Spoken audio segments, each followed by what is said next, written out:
With nearly 3 million books sold, Ann Spangler is an award-winning author with a unique ability to transport readers back in time to biblical history in the making. Recent stories about the Ashley Madison hack pale in comparison to Ann's latest project, Wicked Women of the Bible. Welcome to the Harvest Show. Thank you, Valerie. Okay, so it does. Your book pales, I mean, those stories about Ashley Madison, I was like a script taken straight out of the Bible, because these are some very interesting women that you write about in Scripture. But let's take a moment to get to know you, Ann. I mean, 3 million books sold, to your credit. That's an amazing feat. Yeah, it's been a joy for me to write books over lots of years, and it's really great when they connect with readers, so I feel very grateful for that. So what started, I mean, you tend to focus some on women, and so why that particular area? You know, I wrote a book years ago called Women of the Bible with Jean Siswerda, a friend of mine, and at that time there weren't too many books out about women of the Bible, and I think that women uniquely have a need to connect with stories from Scripture. Interestingly, along the way, I got wonderful communication from a man who led a small group of men in his church called the Iron Men. They had used another book that I wrote called Men of the Bible, and then they thought, why shouldn't we read Women of the Bible? So they went through Women of the Bible, and they really liked it. So I think that women connect with stories, but I want to say to the men, these are your stories too, and they're fabulous stories, so we all need to hold on to them, claim them as our own. As you pointed out before the show, there are far more men in the Bible than women in the Bible. Such was the culture of the time, where the men had a greater platform. What was it that drew you to the wicked women of the Bible? Because you could have easily sat there and wrote a book called Good Women of the Bible. Right. And maybe that's the next one, I don't know. And there's lots of great women in the Bible. And even some of the women in this book, because I use the phrase occasionally in an ironical sense, like, you know, wicked, smart Abigail. Most of them, though, would be considered wicked. I think I was drawn to the women because their stories a lot of times are submerged in the Scripture. Not always, but a lot of times, so you have to kind of find them in different places of the Scripture. I wanted to take a deeper dive into their stories to see, you know, what the Lord might teach us, because you remember that Scripture from 2 Timothy, verse 3 to 16, which says, all of Scripture is God-breathed and useful for teaching. So I love that image that, you know, these stories are in the Bible for a reason. So I think sometimes we can overlook them or skip over them, and I wanted to just kind of take a closer look and bring them to life for modern readers. Well, when you bring them to life, you know, sometimes you have readers who say, you know, the Bible is not relevant. But say, for instance, the story of Rahab, and I think of what's happening with the Ashley Madison hack, and, you know, 33 million people have been exposed for, you know, participating in a website that, you know, where you can go and have an adulterous affair. So when you think about that, she is relevant. I mean, the Bible is relevant, isn't it?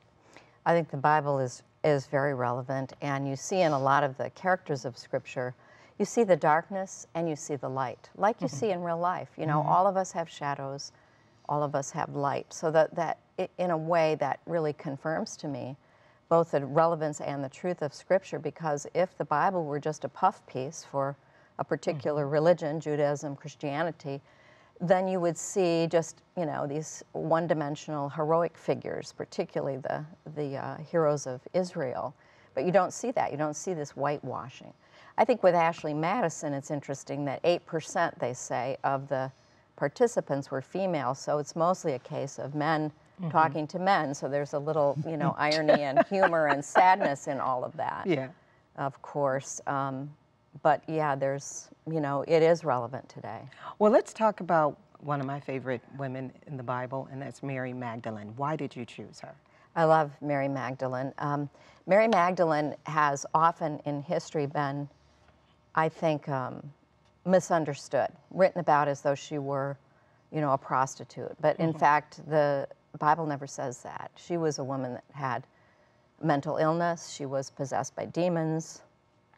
I love her because She was such a hopeless cause. But when she encountered Jesus, he reached out with his love and mercy and expelled the demons and healed her. And so she becomes, you know, one of his primary disciples and followers, and probably was a leader among the women. But she would have actually a lot of times traveled with Jesus and his disciples, which would have been probably very unusual in that society to see women, you know, following and traveling a rabbi like that. So she's a very fascinating character. She's, you know, the first witness of his resurrection, and that's interesting too, because in that day and in that culture, women were not considered reliable witnesses. So why did God choose a woman, and somebody who would have been considered an unreliable witness in that culture, to be the first to witness to Jesus' resurrection? She's a very interesting character, I think. Who else did you find the most fascinating in terms of delving into them and maybe learning about them, a lot of things that you didn't already know? Sure. I guess my favorite is Sarah. And normally you wouldn't think of Sarah as wicked, perhaps, but she's another character, I think, where you see this mixture.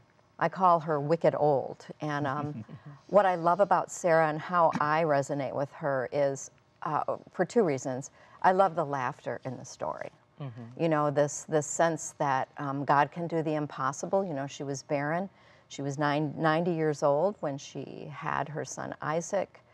And Isaac means laughter. So you get the sense that God is kind of laughing, you know, along with Sarah. And Sarah finally gets the joke that, you know, when God says he's going to do something, nothing can stop him. Nothing is impossible for God. And then personally, I resonate because I'm the single mother of 2 adoptive children. I adopted them late in life. And I wasn't 90 when I adopted them, but I was 46 when I adopted my first daughter. And then I adopted another little girl 2 years later. So I love the fact that, that God uses her and that she's older. And I can only imagine how she had to rely on God after her son was born. I mean, imagine being 90 and having a baby. Unimaginable. Well, tell me, who didn't make the list? I mean, were there other women in the Bible that you considered, but you decided not to include them? You know, what I wanted to do was, I really wanted to kind of, as I say, take a deeper dive into their stories. So there had to be enough there. So for instance, you could say Potiphar's wife. She was the Egyptian woman who made a pass at Joseph, and Joseph fled, and then she falsely accused him of raping her, trying to rape her. So there just isn't that much in the scripture to her story. I didn't want to fabricate anything. I wanted to stay as close to the scripture as possible. So she would have been one that I, you know, could have been tempted to try to deal with, but there just wasn't enough there for what I was trying to do in the book. Now, you said you didn't want to add anything to her story that wasn't true, but there is a little bit of a fictional bent to this book, isn't there? Yeah. I really tried to draw on fictional techniques that would bring the story alive for modern readers. I try to put information in the story, kind of to contextualize it. We know a lot now, particularly in the last 50, 75 years, a lot of things have been discovered about, you know, biblical history that were unknown even closer to the time when the events happened because of modern scientific discoveries. So I tried to kind of fill it out, if you will, so we can really imagine the setting and the scene, and also the emotional responses of the characters, because scripture isn't primarily concerned with kind of filling out that piece of things. But I think if you're going to bring the stories to a new generation of readers, you want them to get the full impact. So it was a balancing act. I tried to be very careful when I did that, not to really invent things, but to just look at the material that was there and then make what I hoped were reasonable assumptions about what was going on inside the character. And when a woman reads this book, what's the takeaway? What do you want her to walk away knowing? Well, with very few exceptions in these stories, I want her to know that that God is merciful, you know, and that there's always a way back to God. Like if you look at the story of the woman who bathed the feet of Jesus with her tears, that is such a compelling story. She would have been considered wicked by her contemporaries, certainly. And yet she is one who touched Jesus and who was so grateful for his forgiveness and highlights the mercy of God. And I want them to know also that these stories belong to them, just as they belong to the men. These stories belong to us as Christians. I have a friend who traveled to Israel several years ago, and she visited a school, a yeshiva, and there were boys studying the Torah. And somebody in the group said, well, what are you studying? And they said, well, we learned about how God brought us through the Red Sea. And she was struck by that whole sense of, you know, these were not ancient stories to them. These were stories that resonated with their own lives, that were the stories of their family. And I think as Christians, we too can resonate with a lot of these stories. These are our family stories that we can that can guide us, that can show us about how God has acted in the past, and it can reveal something about his character today. Indeed it can. To connect with Ann, go to annspangler.com or go to harvest-tv.com for a link to her new project, Wicked Women of the Bible. Still to come, Pastor Mark Lantz with today's teaching. But up next, Brian Bush with the latest news from Israel. We'll be right back.